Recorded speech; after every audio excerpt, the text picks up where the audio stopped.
Hello everyone, welcome to this new episode of Deep Divers. We are your deep diving team at your service. I am Mark and I am with my lovely, gorgeous co-hostess Natalie. Hello Natalie. Oh, you are such a loving and kind person. Yeah, so Honestly. some might say I'm a flatterer, but I despise such insinuations. No, I think what you just described was absolutely accurate. I concur. I concur. So yeah, we have deep diving topics, but we're always good for some joy and laughter too, and Mhm. that is what I really appreciate about our co-working. No, Co-hosting. co-diving. Co-diving. Yeah, we are co-divers. Yeah, I'm making words up Yeah, all the which time. is, yeah, just express your creativity, Natalie. We love it. All right. So, would you introduce the topic of today for us? What are we going to talk about today? We are talking about the Great Reset. Mhm. Yeah, and we have been talking about the money system Mhm. in our last episode, and there you could already see the topic coming up as if you want to have a reset of the whole system. The money system is an important part of that. And the Great Reset is people who are talking about money, for example, they are using this terminology. I have, while preparing for today's session, I found that other people have used this terminology too as another word for the New World Order, starting the New World Order, or the Fourth Industrial Revolution. Mm. And last time I was talking a little bit about that the forces of limitation, they are hijacking what is a natural flow, because there is a new, there is a great cycle that is ending. Actually, there are many cycles that are ending at the moment. And as the forces of limitation know that, they always try to hijack the energies and they try to make use of them for their own agenda. And yeah, and their agenda is the New World Order. And I feel that the lockdown is actually, it is part of it, because if you think about a computer, for example, you have to reboot him, and that is what they try to do at the moment. Mm. Yeah, yeah, absolutely. Okay, so maybe you want to elaborate a little bit deeper into the topic. Yes. Um, if we talk in computer terms, indeed, because this term Great Reset borrows from computer terminology and many terms that are used in spirituality, among others, nowadays are borrowed from computer science, like there is a lot of talk about downloads in in spirituality these days. Oh, I'm getting a download. Yeah, if you want to be programmed, go ahead. But um, we are using these terms as we are indeed in the process of completing the cycles, because it's not just one cycle, it's uh, cycles within cycles within cycles within cycles, and they all come to completion at the same time. That's what's so astonishing about these times we are living. This conclusion, this completion is gonna give birth to an entirely new planetary reality. And many sources concur that life on Earth, as she's going to be, will be unlike anything that's ever been seen in this universe. It already is, by the way, because it's the only world in the universe, the only planet at least, that is a concentrated version of the universe itself, where all the energies that exist in the universe are present in one form or another. So it's already absolutely unique. But what is about to be sired, to be born, is an order of magnitude beyond that. It is really, it's going to be the most advanced manifestation of duality resolved. And when I say duality resolved, I mean extreme duality and extreme fragmentation resolved. And the goal of planetary evolution is to enable us, each of us, to fully integrate in a harmonious whole everything that our greater being has been and experienced in this universe. So it's not even possible to a linear mind with the current limitations of our perception to fathom, to imagine what this could be like, because it is so massive, so humongous. But in order to get there, from where we're at now,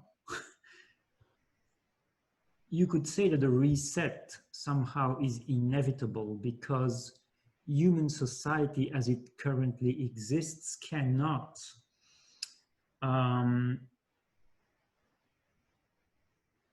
it cannot,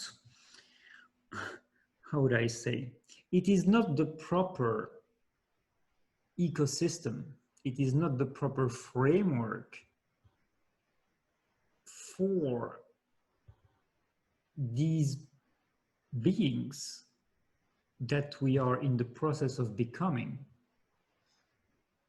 Could you, for our listeners, could you please elaborate a little bit more about the fractal process? Because it might be that some of them are not aware of this, because we have been told, Yeah. especially in the spiritual circus and circles, running in circles, that we are at the bottom of the evolutionary process. We are totally unworthy. The human condition is really a horrible one, and we are. And I know people who have actually quite some evolved understanding seen from a spiritual standpoint, but still they are trapped in the perception that being a human is somehow disgusting. We are just children, and they don't see that it took great effort to traumatize and manipulate us into such a condition over thousands of years, and that this condition is part of this journey and was necessary. So maybe you could. Yeah, all these propaganda narratives, they have made quite a number of humanity's self-perception. So, okay, let's go for the fractal process then. So that started quite a while ago, that process. There are quite a few people in the New Age section of spirituality who grasp the concept of a holographic reality. That's usually how it is referred to, that fractal process. It's referred to as holographic in nature because in a hologram, each part of the hologram contains the whole picture.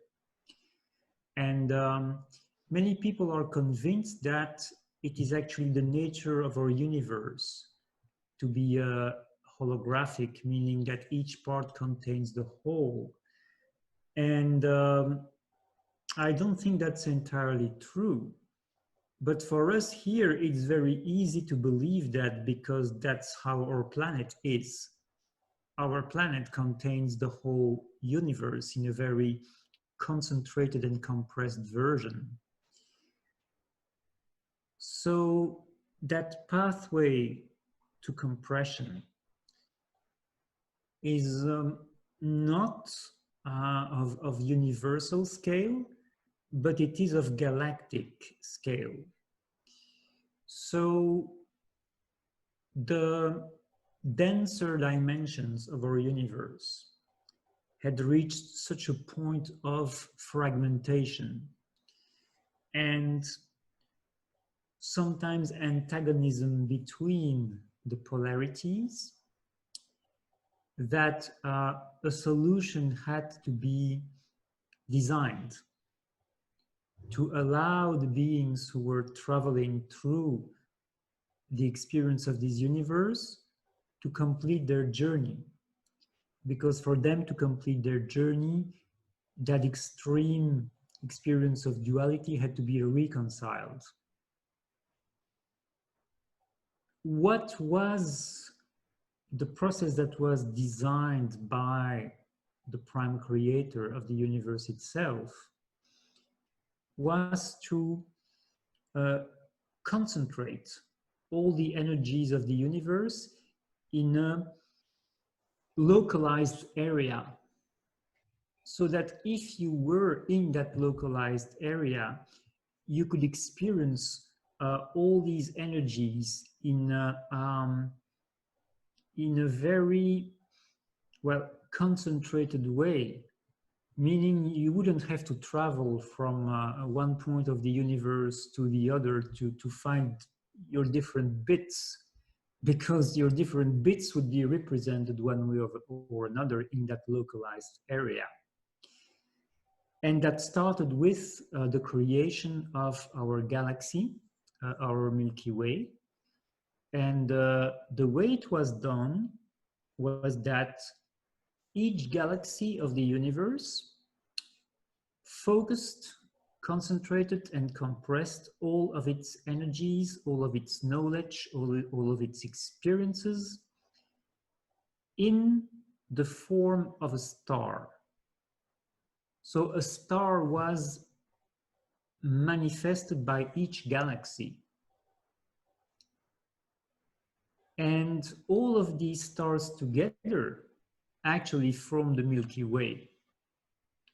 So the Milky Way galaxy represents all of the other galaxies of the universe. And once these stars had been created, the stars themselves started to create their own solar systems. Planets appeared. And that was the first step. That was the first huge and gigantic step of that process. And over a very, very long period of time, of course. And that process, that galactic fractal of the universe, allowed a lot of integration to take place and a lot of resolution, a lot of karmic resolution. So when that process of integration was well advanced, we went to the next phase of the plan, which was to design a solar system within the Milky Way galaxy. And that solar system would be a fractal of the entire galaxy. And since the galaxy itself is a fractal of the universe, by way of consequence, the solar system would also be a fractal of the universe. And that is actually our solar system. So the way it happened was that all the stars of the galaxy concentrated their energies to give birth to our sun, which means that our sun is the combined expression and manifestation of all other stars in the galaxy. And then once it was well established, our sun went about creating the rest of the solar system, its satellites actually, which are the various planets of the solar system. And the third phase of the process, yeah, you wanted to say something? Yeah, because those are different expressions of the sun, as I have a memory being a sunbeam. And each is representing a different quality. When we think about the fractal process, and it is the whole expressing itself in different ways, all of the planets, and each human is having a special setup of planetary energies when coming into its human incarnation. That is what is called your birth chart. And that is the way how you are expressing personally those energies. So you are, the whole universe is inside of you in a special way expressed. So don't think less about you. You are beautiful and precious beyond measure. Yeah. You actually jumped to the fourth phase. Sorry, but I just, yeah, it just grabbed me. Sorry. So you went a little bit ahead of yourself. Yeah.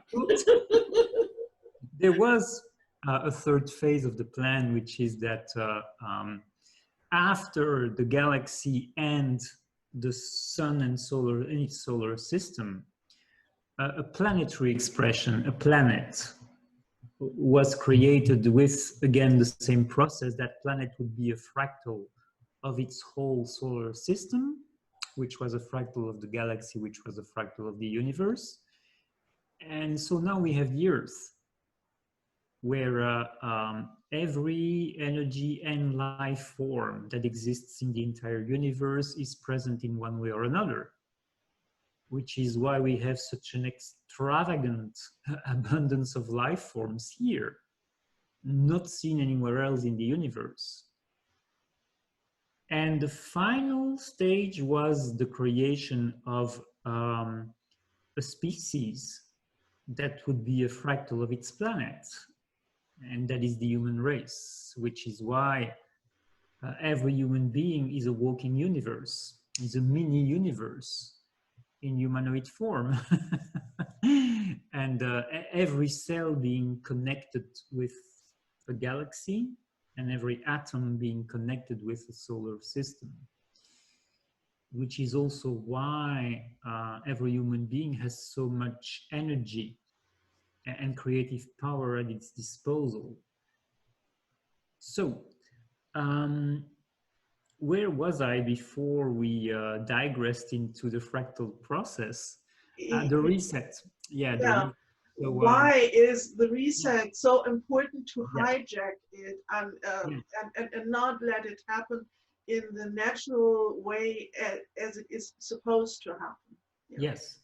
So the natural way is the birth of something that's entirely new.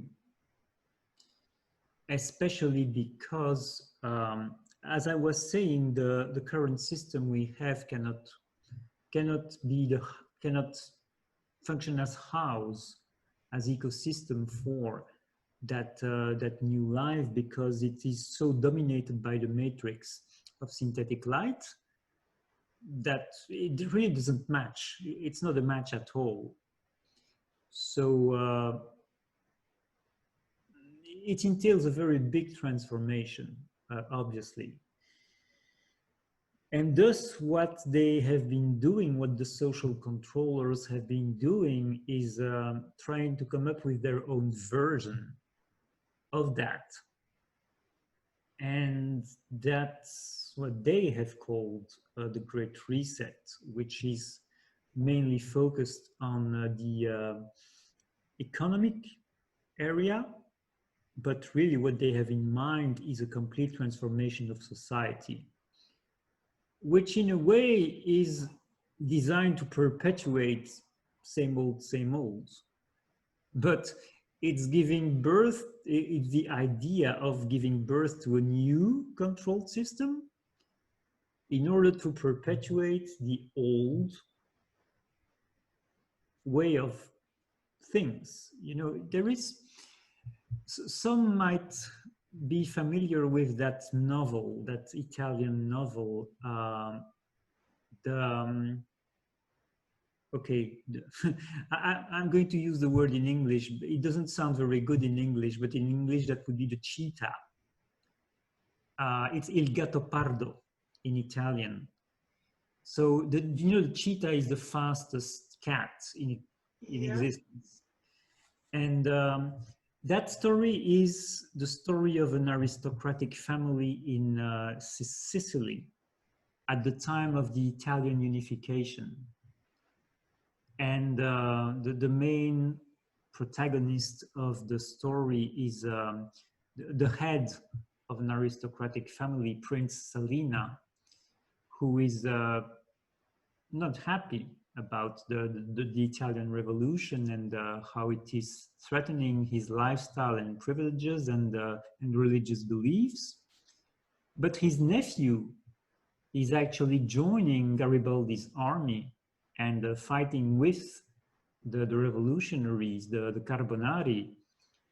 And Prince Salina has a conversation with his nephew saying, how can you betray your family like this? How can you betray everything we stand for? He doesn't. And his nephew, the answer of the nephew is, Uncle, things have to change a lot for things to stay the same. Yeah, that's it. And that's exactly where we're at. Everything has to change, so nothing changes at all. A while ago, I realized how the Roman Empire has managed to stay alive. Many refer to the times now that it reminds them at the fall of the Roman Empire. But as I'm into energies, if you follow the energetics, that was when someday I realized it never really fell. It just transformed because it stayed alive and it went into other countries. What has been the name of the Roman emperor who went into Christianity?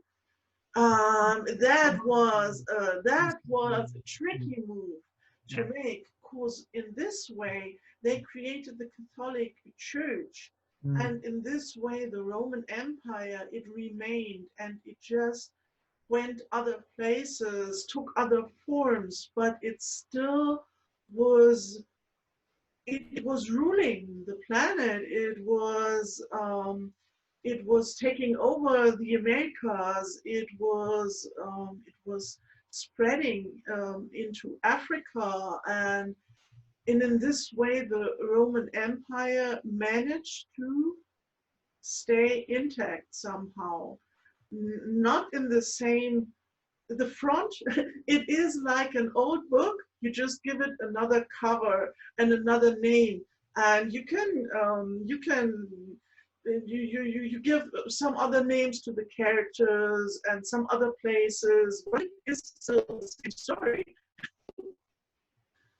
And that is what I feel they try to do now, and that fits totally with your story. Yeah, yeah. So the actual goal of that Great Reset is to perpetuate the system where the overwhelming majority of the world's population works for the benefit of a very tiny minority.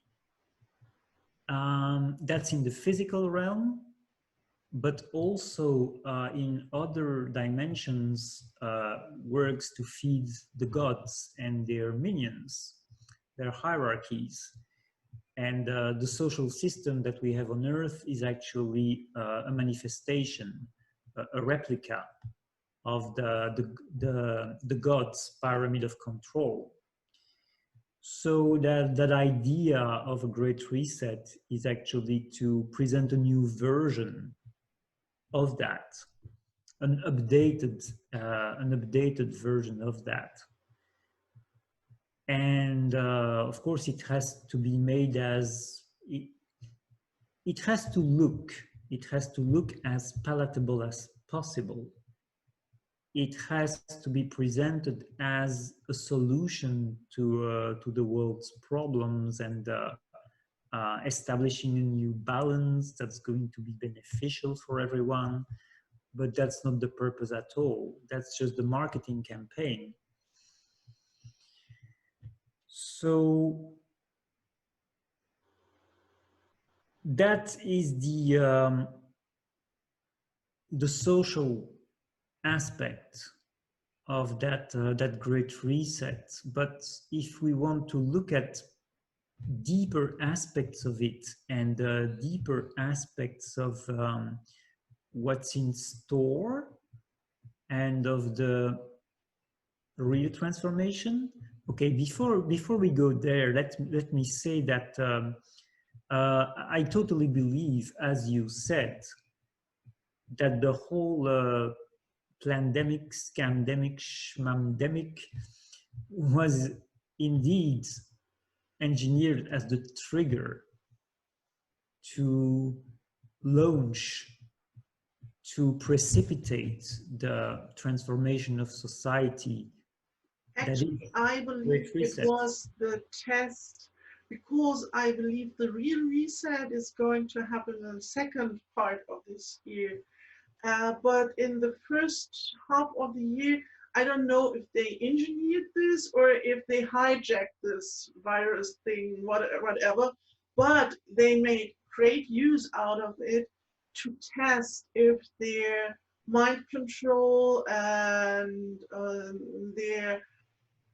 the way they tried to um, yeah, hijack the mind of the population and make them obey to totally different laws.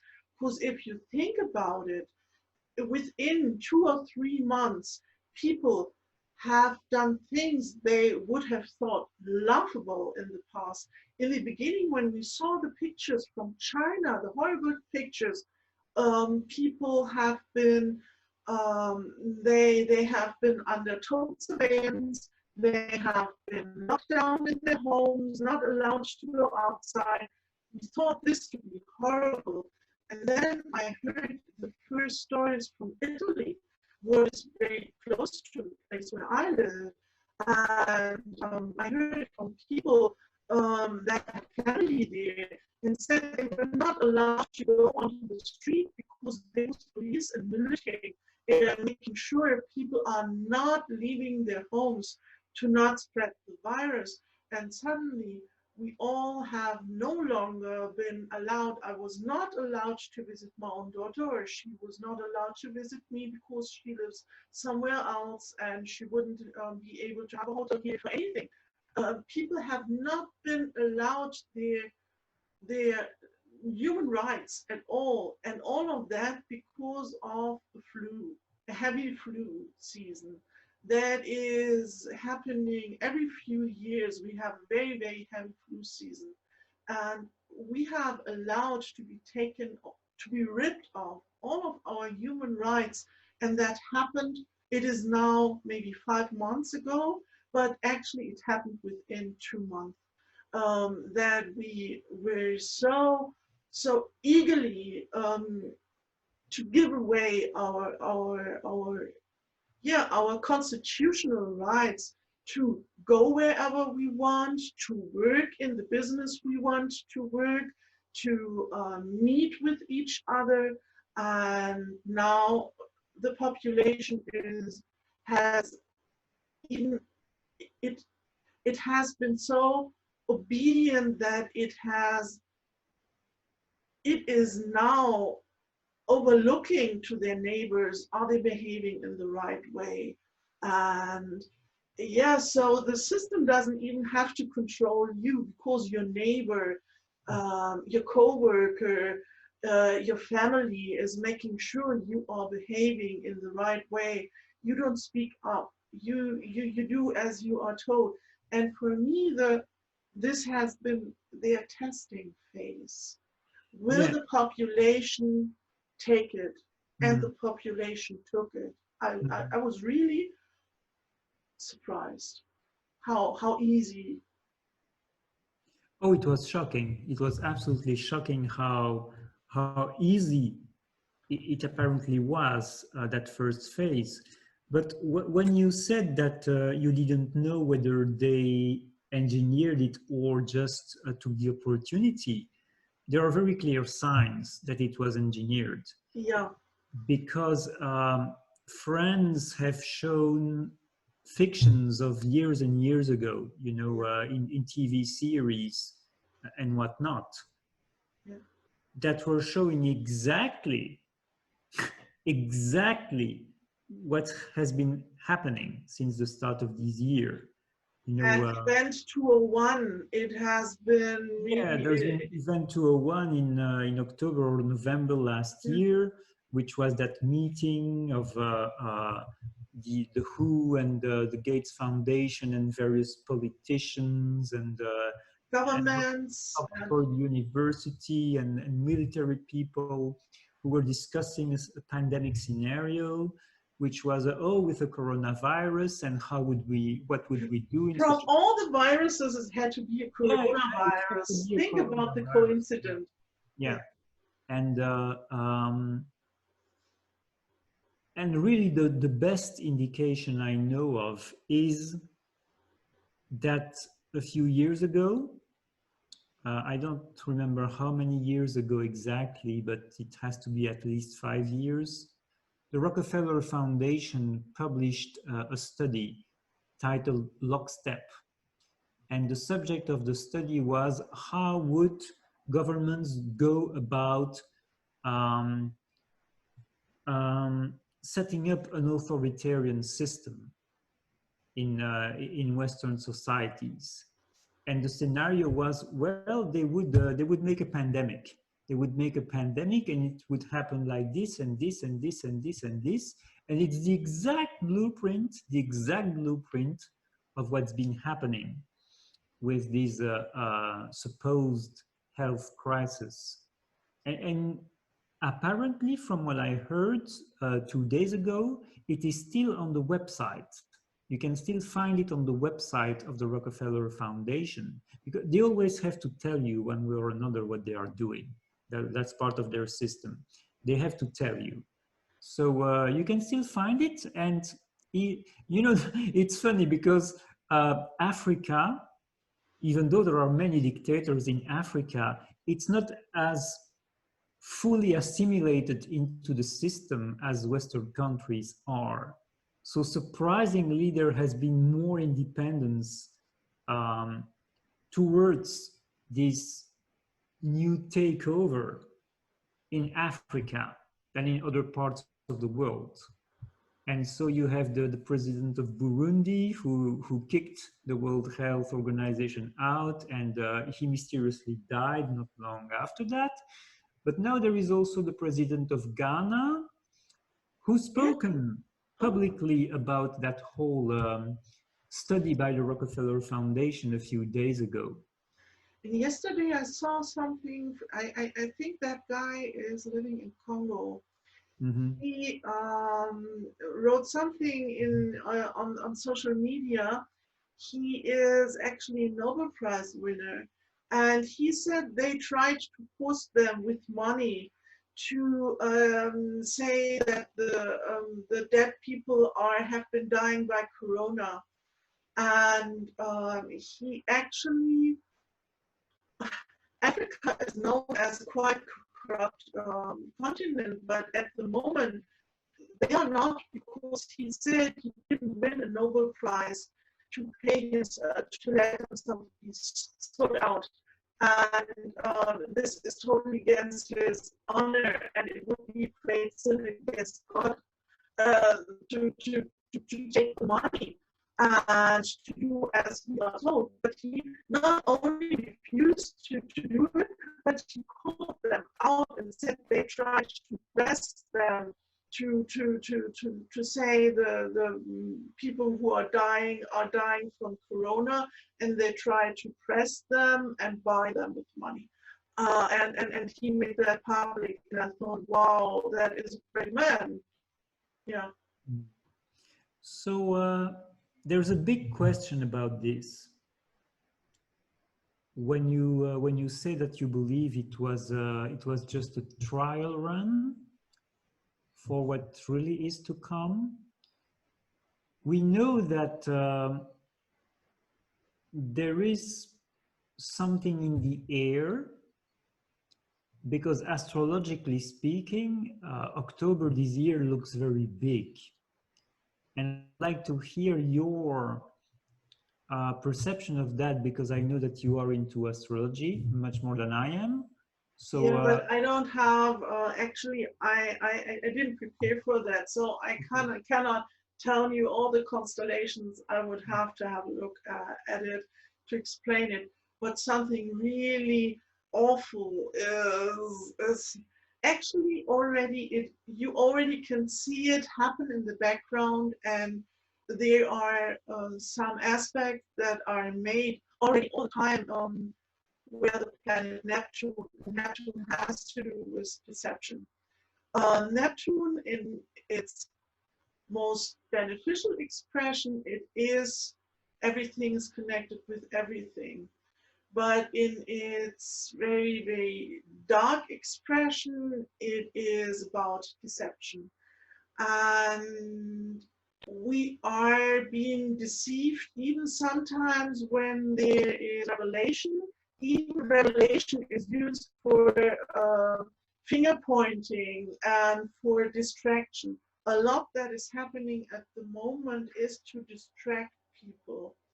And like a magician, he is showing you some scandal here and there, while the real magic and the deception is happening in a totally different place.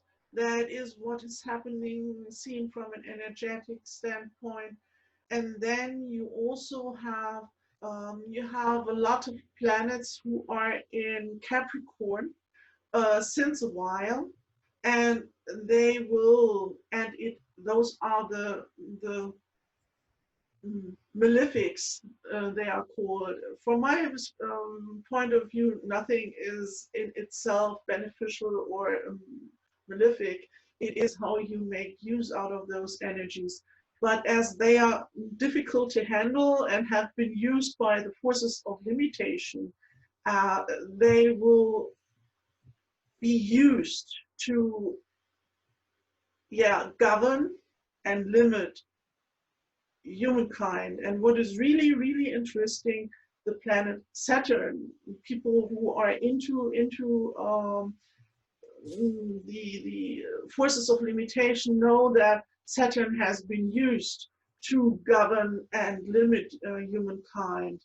And he went into Aquarius, but then now he just went back into Capricorn. And Capricorn is limitations, government, it is the ruling forces. And what is really interesting, he is on 29 degrees, the last degree of Capricorn. And when it happened, the first time was in March, when in many countries the lockdown um, has been set into place. And now he went back into Capricorn again on 29 degrees. And the last degree of a sign is like the fragmentation, like the fractal process. The last degree, the first one is holding all the potential, and the last one is like all the potential that has been lived out. It is all compressed in it. In the last degree is all the Capricornian energies of government. They are there on that point, and there is where Saturn has entered again. And they are talking about a second wave coming, second lockdown. They say the numbers go up in the United States, what is only the case because they are testing people like crazy. And that is, I don't like Trump at all. I'm not into all of that Q thing or anything like that. But when he said, if we don't test people, we don't have cases, yeah, that sounded stupid. But there is some truth to it. If you only test 1,000 people, you will only have maybe 100 people that test positive. But if you test 1 million people, yeah, then you will have 100,000 people testing positive. And they are testing people, but if you really look at the numbers, the cases of death, they go down. It's the same here in Germany. They say we have so many cases, and it is, many cases. It doesn't mean anything at all to say that there are many cases. It doesn't mean anything because most of these people are not sick at all. Yeah. So what are they positive to? And we're not going to do deep into that today because it's not the subject of the day, but we could explain that the germ theory actually lacks any scientific foundation at all, has never been proven, has actually been completely debunked time and time again. But the medical establishment, it's clinging to it. It's holding on to it for dear life, like a believer to its scripture. What are these people testing positive to? Actually, the only thing that this test reveals is that these people have certain antibodies. That's all it reveals. But as you said, the number of deaths has been plunging. It's over 90% less than it was in April. So that's the important factor. And the number of hospitalizations as well has massive decrease of people going to hospital and being hospitalized and in reanimation, huge decrease. So the number of cases doesn't mean anything. It is absolutely meaningless.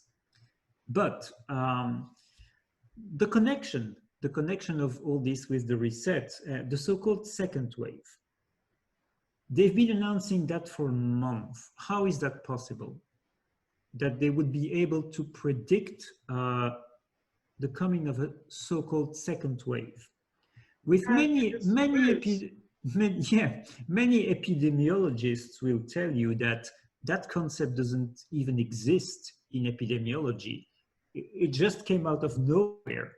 It's not recorded. It's not theorized. It's not proven. It's not explained. They've never heard of it. But all these officials were able to say that there would be a second wave at some point. How could they know that? How could they say that if they were not preparing it actively themselves? And Bill Gates, a few days ago, I have shared it on my Facebook page. He was in a TV interview together, sitting on a couch with his wife Melinda, and saying that this time they will take it serious. And she looked at him, grinned, and it was, yeah. Yeah. Have you noticed that They are, every time these people announce catastrophes, they become giddy. They become yeah, they, they really go for it, and they so enjoyed it. It's the yeah. only joy they have. You have to be pure evil. You have to be pure evil to know you something is in the making that will be much worse, because you have to make sure that this time people take it serious and really be so joyful about it. You know, this time we are going to take Yeah. it serious. Yeah. They cannot help themselves. You know, you would believe that they will do their best to hide their joy, but they're putting it on display. They just can't help themselves. Now, where I want to go to with this is that um, the controllers, they are working with astrology. They're very much into astrology. You know, there is a saying in the financial world that millionaires don't use astrology, billionaires do. Yeah, of course. And they're all using that. Why? Because, yeah, they want to hijack these energies, they want to harness them for their own purposes. So they want to synchronize their plan with the planetary configurations and the stellar configurations, so that they can use windows of opportunity to do what they have planned to do. And there But is a huge variety how you can express such energies. For mm, example, Mars now is went into Aries, and that is something for the next half year. What is a long time, because he will go retrograde in September. mm, And when planets go retrograde, that is often the time when things go bonkers. That is some of the energetics that will play out in September, October. And Mars in Aries, that is war energy, mm, in its very low expression, in its really, really unpleasant expression. You go to war. People who are intelligent, I would say that's a great time to go for what I really, really love. And that is something I would encourage our listeners to do. Don't fall for the traps. Use those times to build the new, that what you really want, to go what is in your own heart and to build that. Because what they can do, we can do ourselves too. We can make use out of those energies to yeah, really implement in our own life what is precious and important for us, what is expressing our values, what is important for how we want to see the world, to really embody it in our own personal life. And in this way, that is the best we can do with those energies. yeah, and that is where I wanted to go. So thank you, Natalie. I wanted to go to the point where we will explain that there is one thing that the controllers often lose sight of, and it is that their system of synthetic light is nested within a much larger, bigger, and more powerful system, which is the natural order of life. And because the synthetic matrix is part of the bigger natural order of life. And I'm going to say something that might be difficult to hear for some, but it is part of it, like a cancer is part of the body.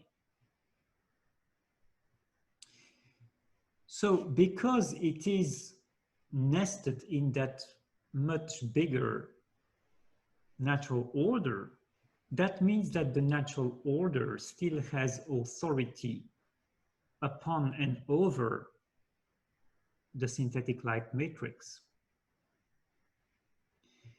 So Can you there just are... repeat that so people really get it? Yeah. So the natural order of life, which is the original creation, the original universe, has power and authority over and upon the synthetic light matrix, even though that matrix might be understood as a kind of rebellion against the natural order.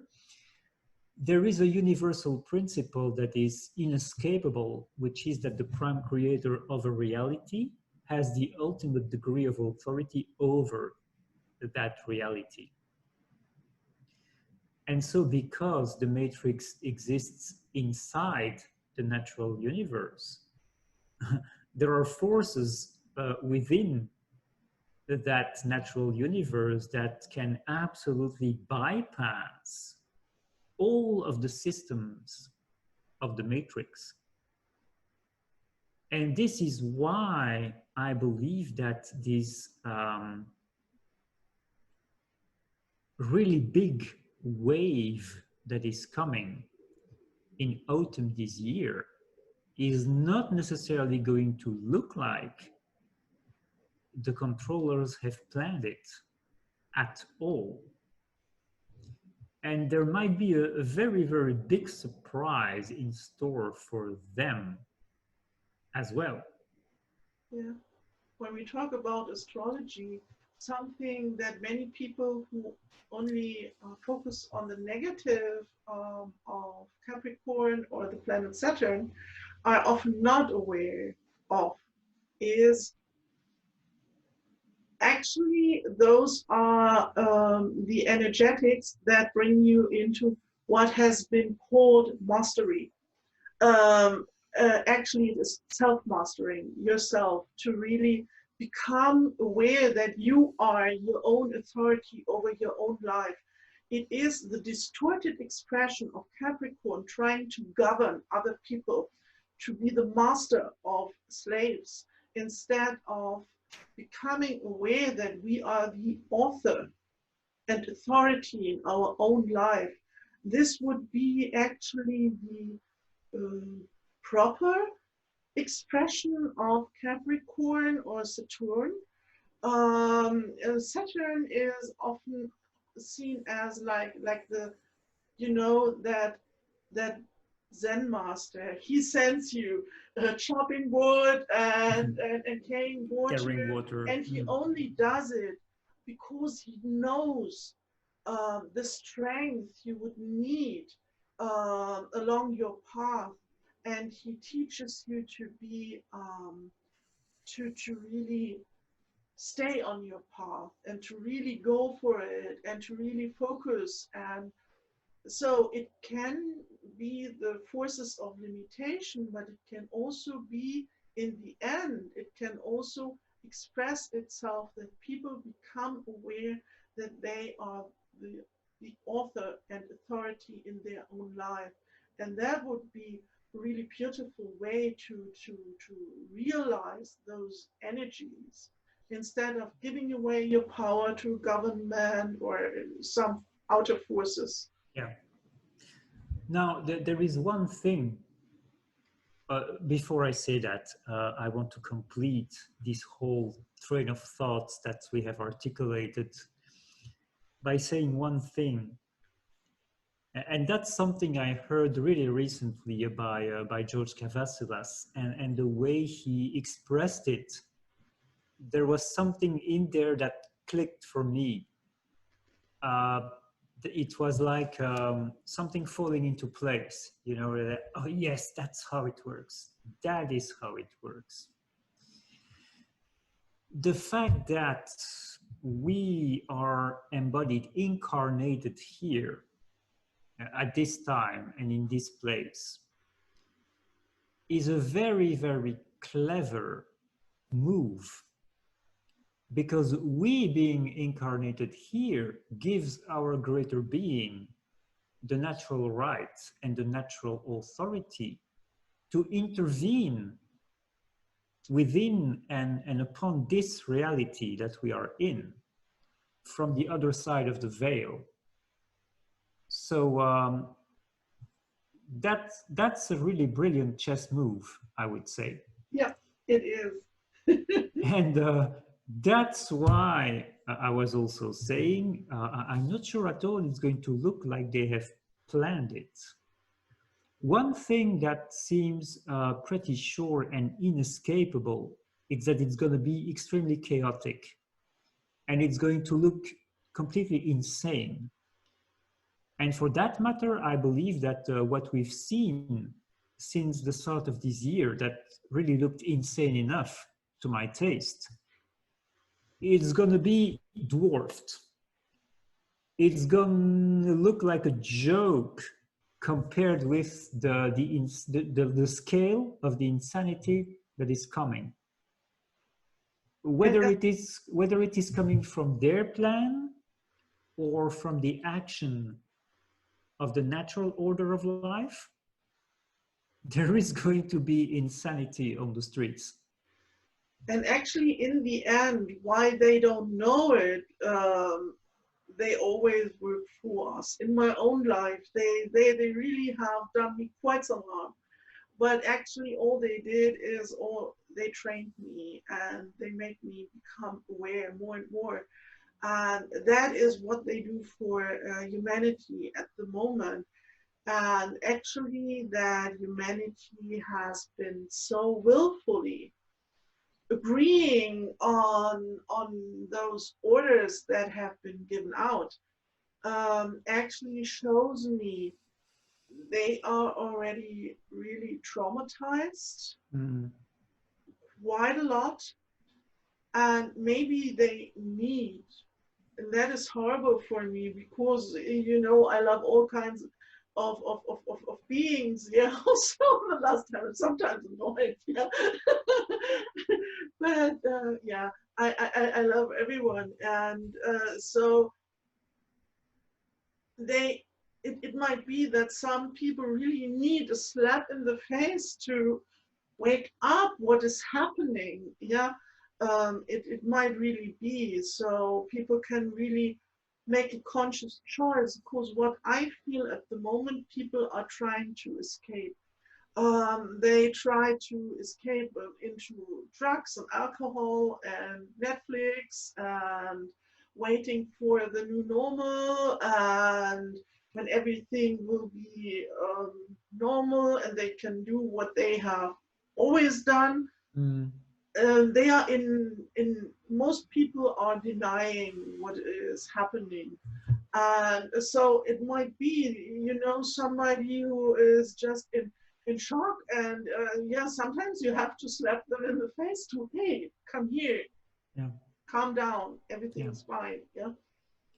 Now, number one, I'm going to say that if people needed to be shaken out of their extremely stubborn attitude of denial, you need something huge and more massive than what we have had since the beginning of the year, because that obviously hasn't been enough to shake most people out of denial. So you need something you need stronger medicine. You need stronger medicine. And if you bring stronger medicine in, given the intensity of the trauma that people are in, it's gonna be absolutely terrible for many. They will lose it, you know. Many will lose their sanity, many will lose their life if they need stronger medicine, much stronger medicine than what we've already seen. So the message I would like to give to our listeners, because this might sound really ominous, this might sound really dire to some. The message I would like to give is that grace can be your shield. And how do you come into a state of grace? By connecting with your true self, by connecting with who you really are, beyond all programs.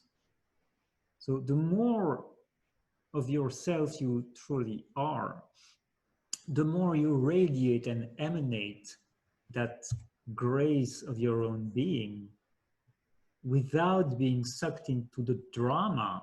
And there is going to be an exponential increase in energy very soon. So the more you can maintain that state of grace, the less you're going to be affected by these events. And you might even not be affected at all, as if you were living in a parallel reality. Yeah, I feel if you really connect with yourself and with nature is really helpful.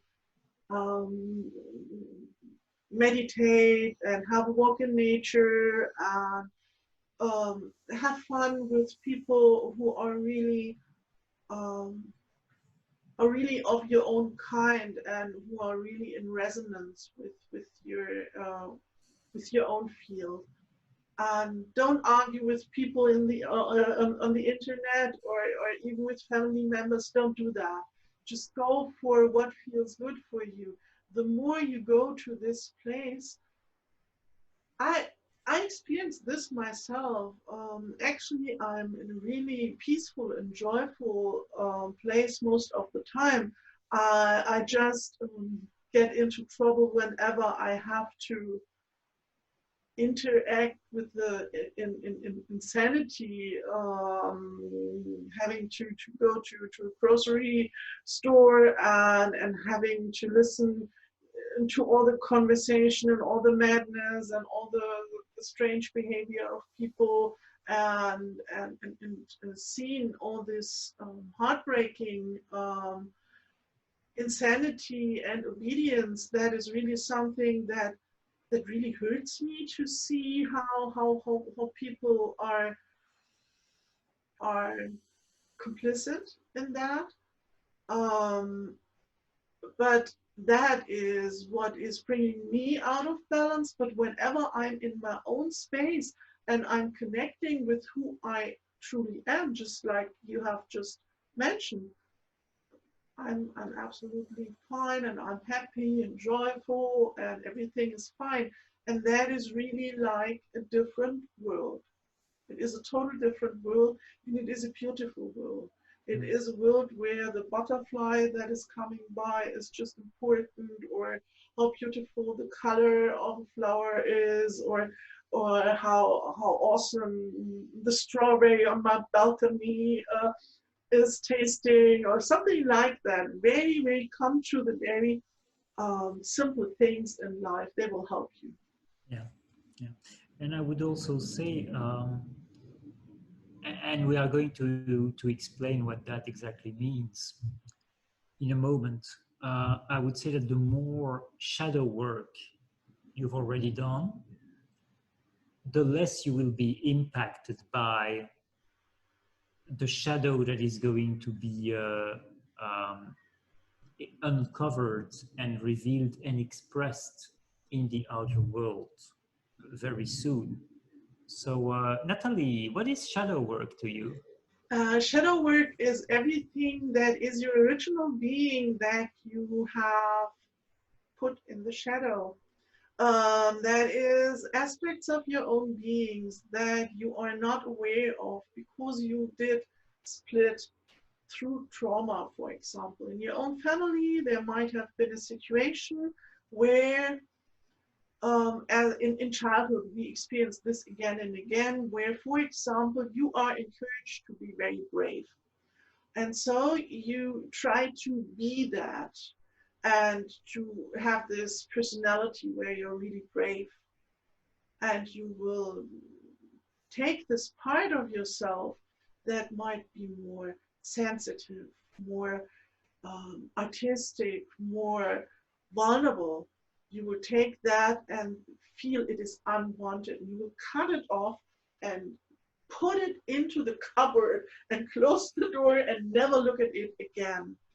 And it will try to come back to you in many, many ways. It will bring you into situations where you experience your vulnerability, or it will show you something is missing, and maybe you will hate all of those whining people because you wanted to please your parents, and you wanted to be that personality, the wanted. And everything that is unwanted or that is fearful, you put into some place where you never want to look at it again, because it is so painful to be vulnerable in this example. It could be the other way, where it was very easy if you have been the whining little one, and everybody was helpful if you were just so vulnerable, and you never looked at your brave and bold parts, and you put them into the cupboard and never looked at them. And you come into situations where there are all those aggressive people in your life, and you feel you're the total victim. And until you learn to take out the bold part of yourself and stand up for yourself and say, no, no, that's my boundary. You're not overstepping this. You have to learn to become whole again.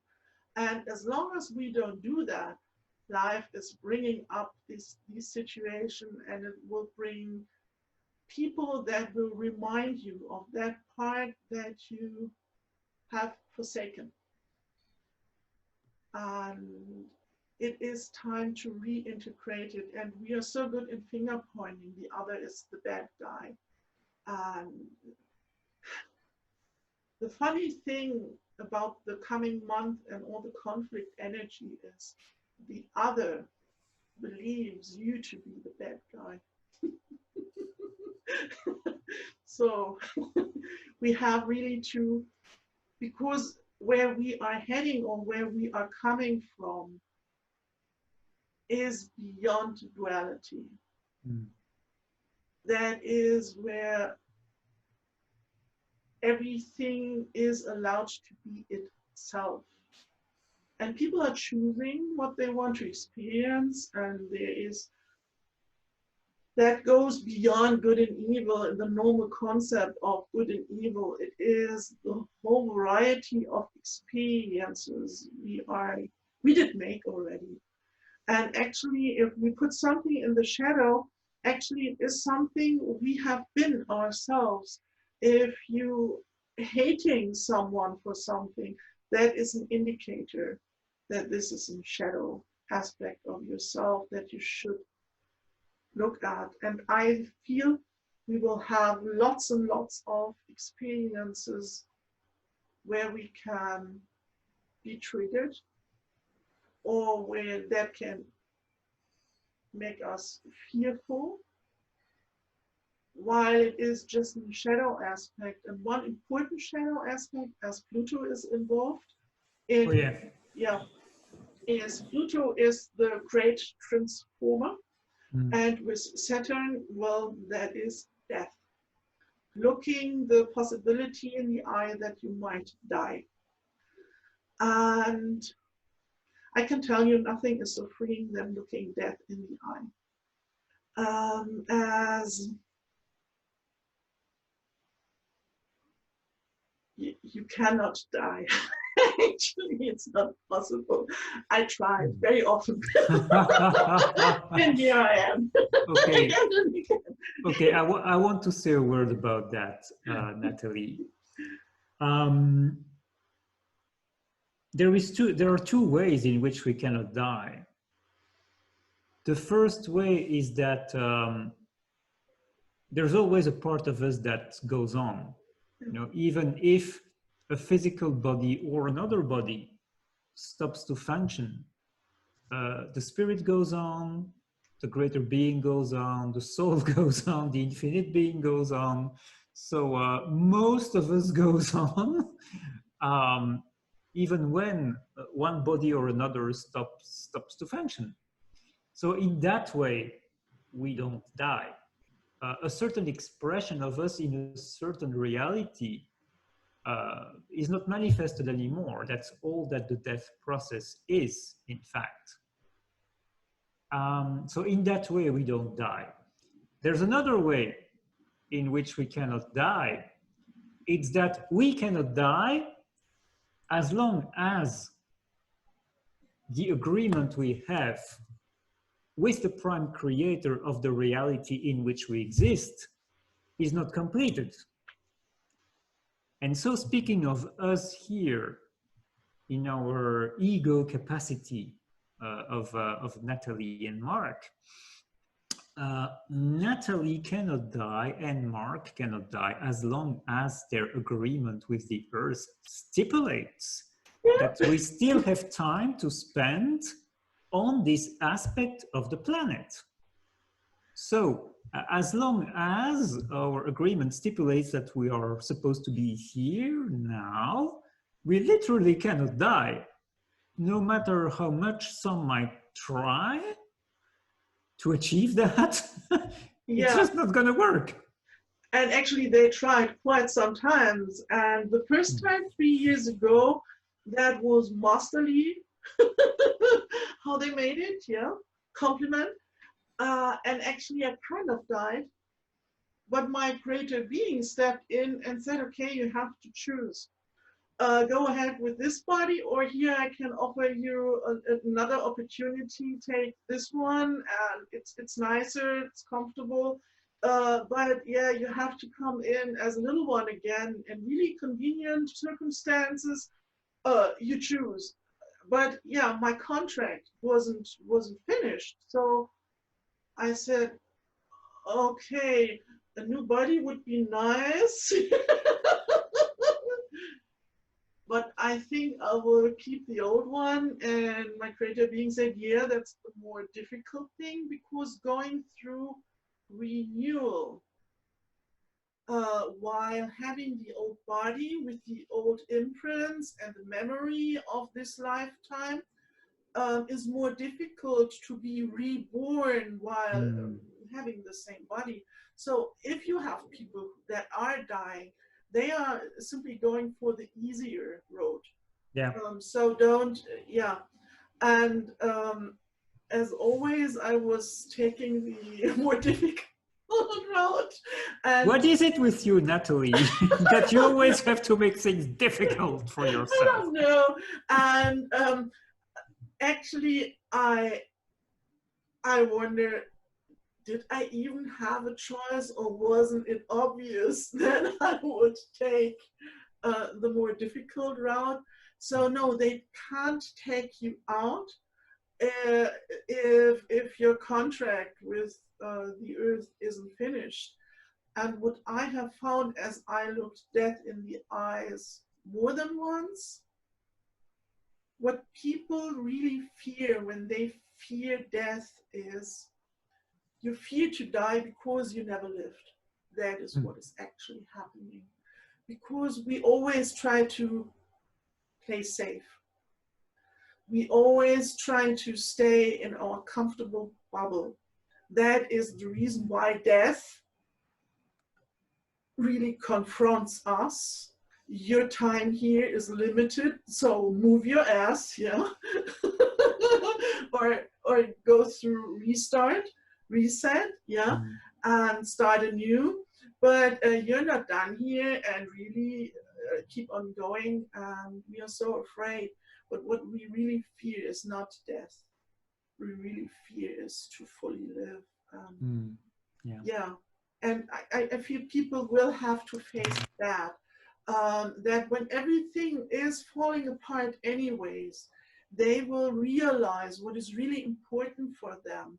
and they will realize what they didn't dare to live, what they didn't dare to express, what they really feel called to. They will realize maybe their marriage is not the best, and maybe they will have to do something about it, end it or make it better. Yeah. Or they will realize the job is not the right one, or the place where they are living is not the right one. So go for what you really, really want, because this is part of the energies. Dare to fully live. Yeah. Mm. Yes, that's one thing that these last few months have made clear and revealed, that there is an absolutely staggering fear of death that people are under the spell of. People are so afraid of dying. It's really, it's mind-boggling. And there is that obsession for safety that's been revealed, that is the consequence of that fear of death. It's a very strong characteristic of our society, that people are in denial about death. They don't want to deal with it. They don't want to be faced with it. They don't want to talk about it. That's something very common when someone mentions the possibility of their death scenario. It tends to make people very uncomfortable, especially family members will very often react like, oh, don't talk like that. Which actually means I don't want to hear it. You're making me so scared talking about death. So there is that overwhelming fear, and I agree that to a very great extent it is that people have not really lived. So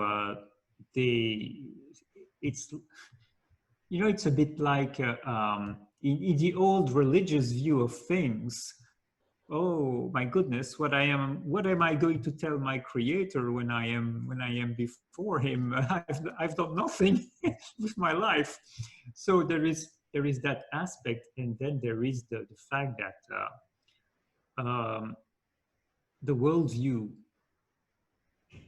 has become so hyper materialistic that's also a big part of the fear of death, is the fear of annihilation, because people they don't know what to expect after this expression of life. In 3D bodies, they have no clue what to expect, and so they fear annihilation. They fear the void. They fear non-existence. So that's also part of it, I believe. All right. Maybe to end this episode, I would like us to greet one of our listeners, Pamela Ferryman. Shout out to Pamela. Hi, Pamela. So Pamela sent us a very lovely message, and in her message there were 2 questions that she wanted to ask. So I'm going to retrieve her email, because I don't want to betray her intention. Infinite forbid. So here she is. So the first question was, maybe you could elaborate a bit more on what you think may happen to the people who choose to stay with Mother Earth. And that relates to the whole context of the 3 layers of imposition and the harvest, and what happens after the harvest for those who stay here with and on the new Earth. That's quite a question you're asking us, Pamela.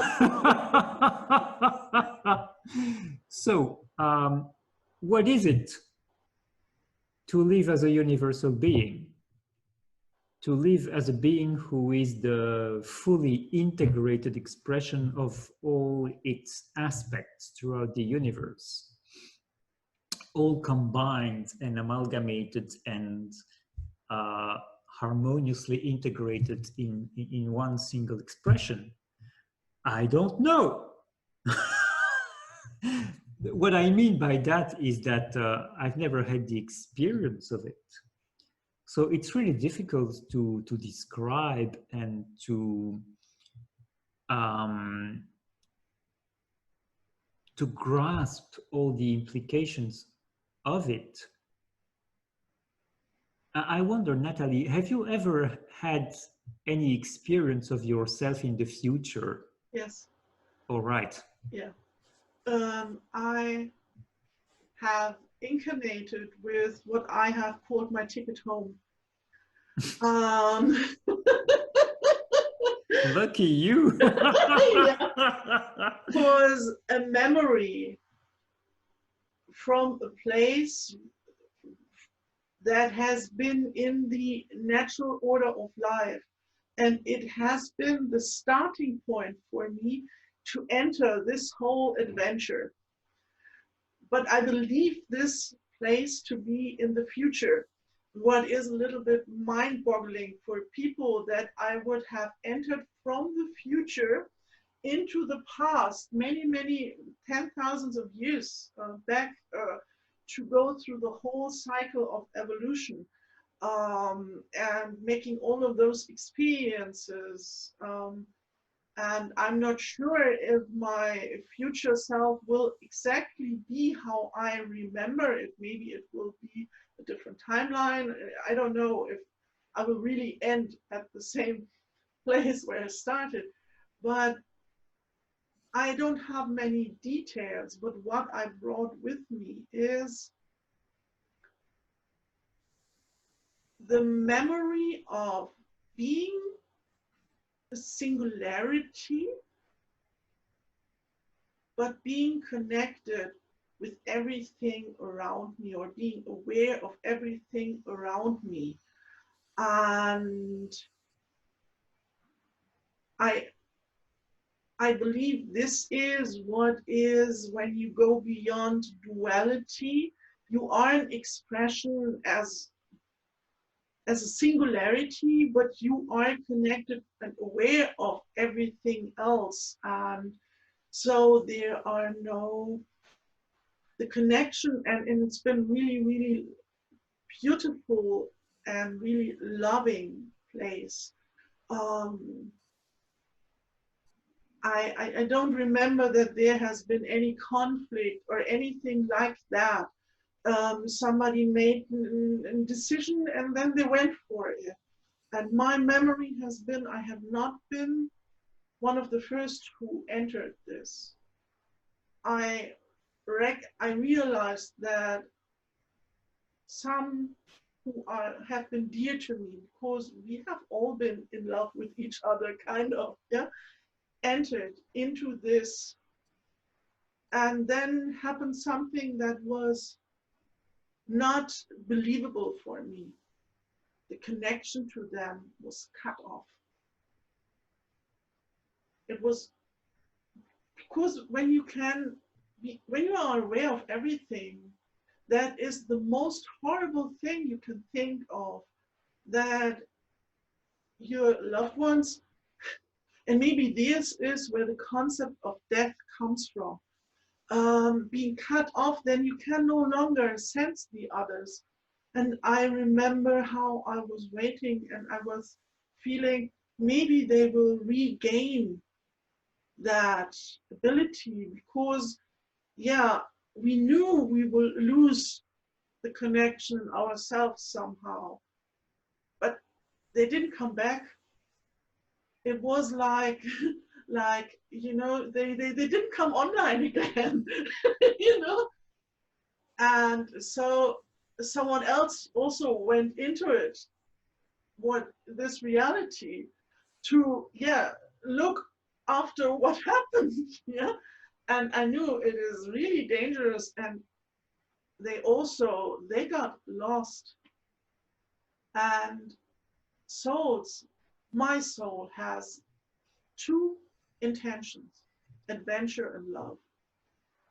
And so I'm a curious being. What happened? That's unbelievable. What could happen that they don't come back and I can't feel them? Because it's not been because of the distance, time and distance. It is because of the inner connection that you are no longer able to have this inner connection to the others. And I remember then deciding to also go in. And it's been the most horrible experience and traumatizing experience, pure horror and blackness to go into this incarnational cycle. But somehow I was able to hold onto this memory, how it feels like, as the reference point,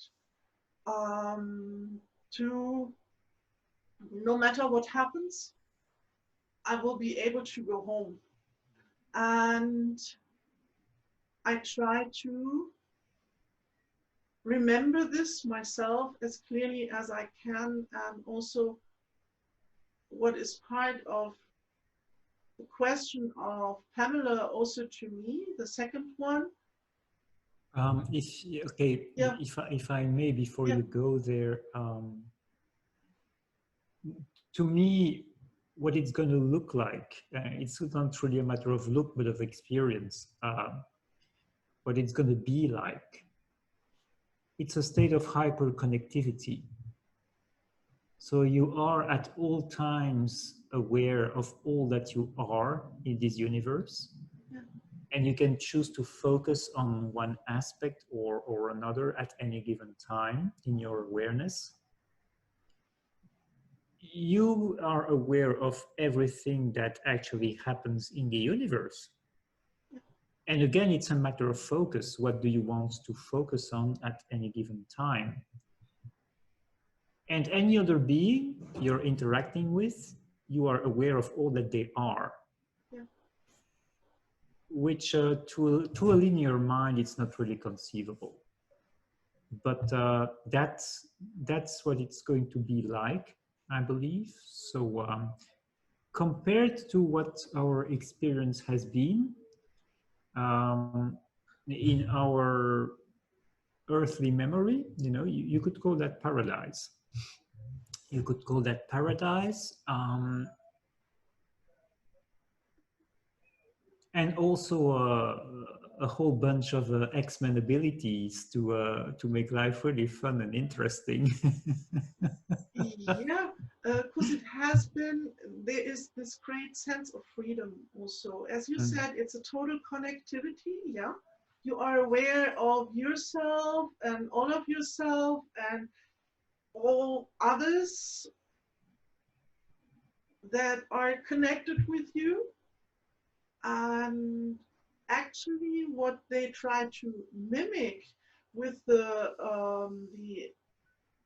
technical intelligence who wants to know everything and wants to store all information and wants to control everything, that is a distorted copy, as it will always be limited.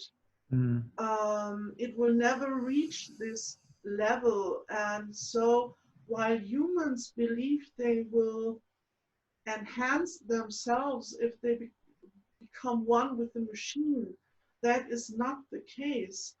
They are actually limiting themselves. They try to have a technical copy of what are our natural X-Men abilities, as you call it.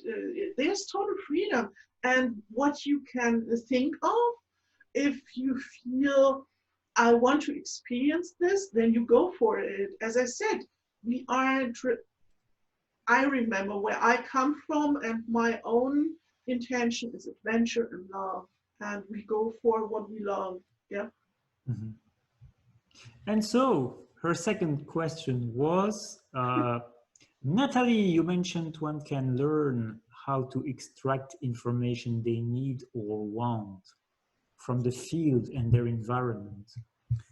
I would be very interested to hear how one goes about learning that. So perhaps you could expand on that next time. Well, we are next time now. So Natalie, feel free to chime in and share what you can with Pamela and our other listeners. Yeah, actually, this question and both questions, they really mold themselves into today's episode as what we just shared.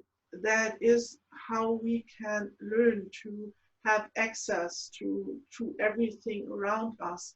And in the last episode, I described that sometimes I simply get information from my surrounding.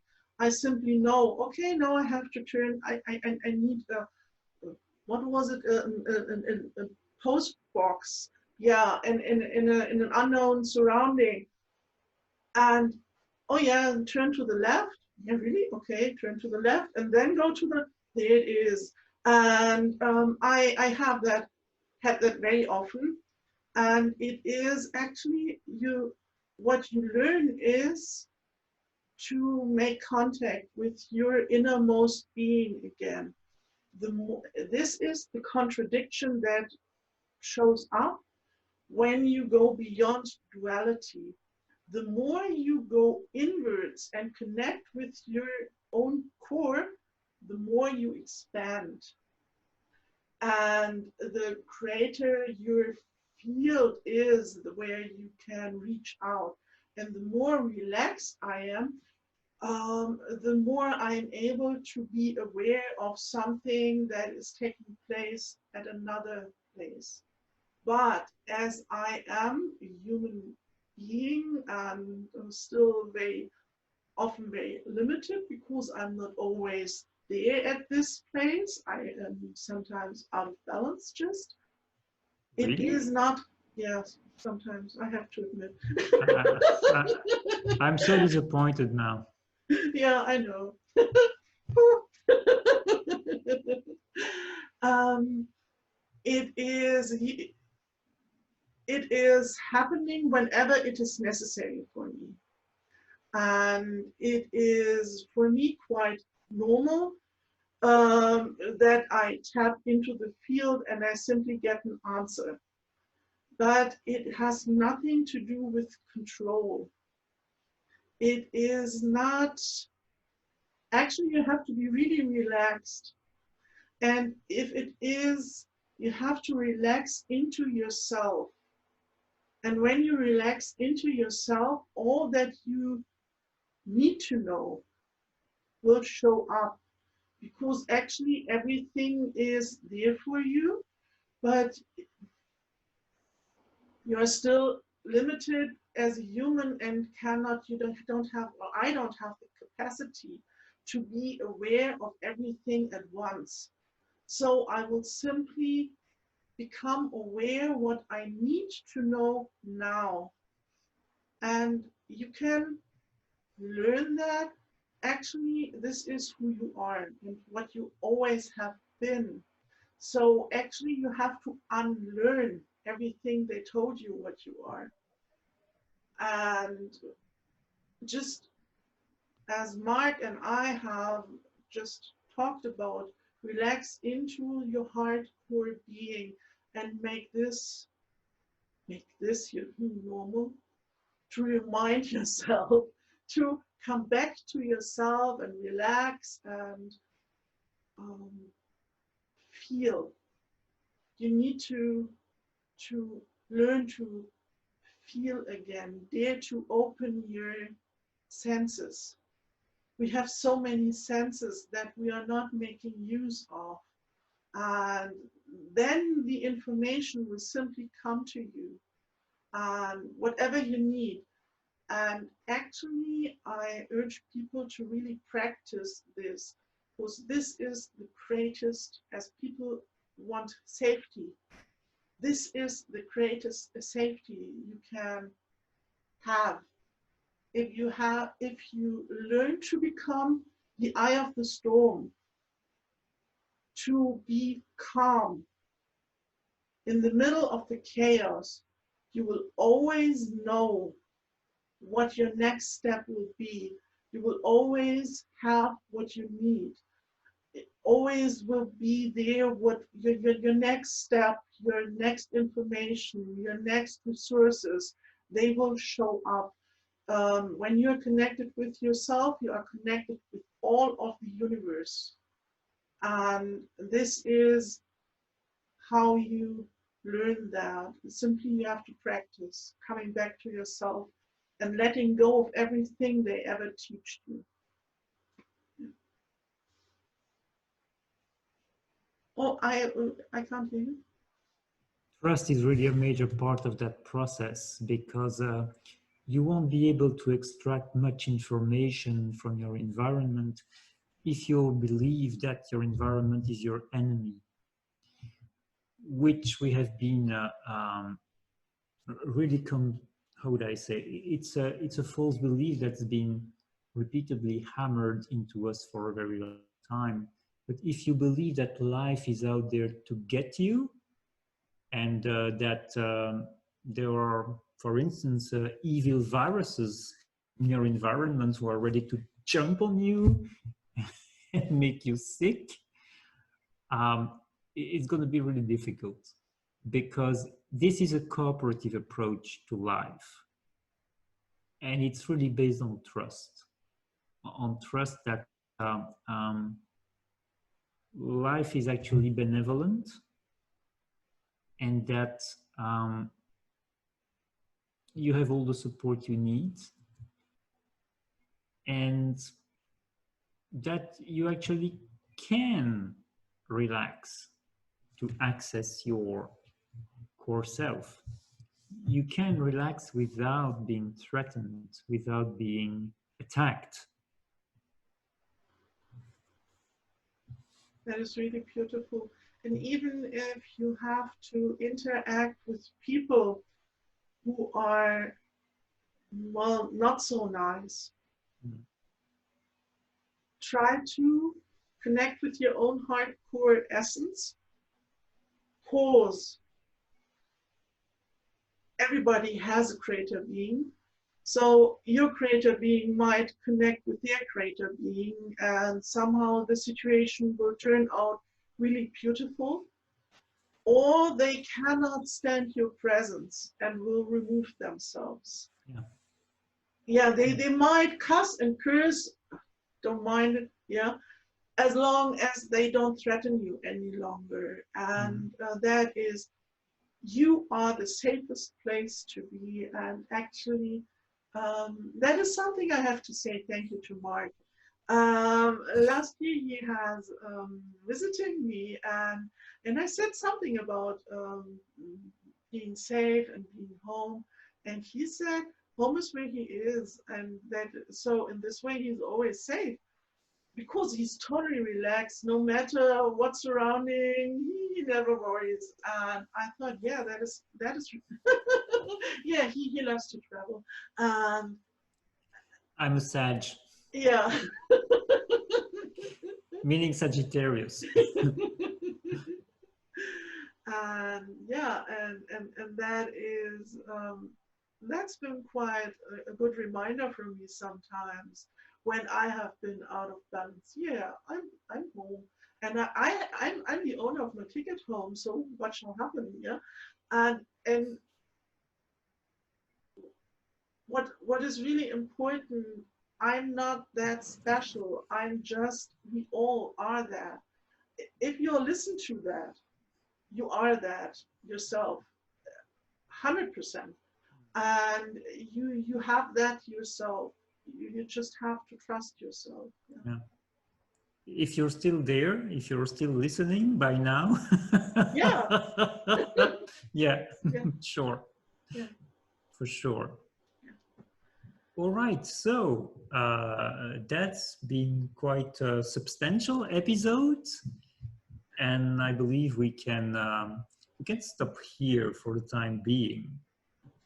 There is certainly no shortage of material and themes and subjects to dive deep into. So chances are we'll be in business for quite a while, but for the time being and for today, I believe we can now make our goodbyes and wish you all the best. And until next time. Thank you for tuning in. And yeah, until next time, much love, Natalie. And here, Mark.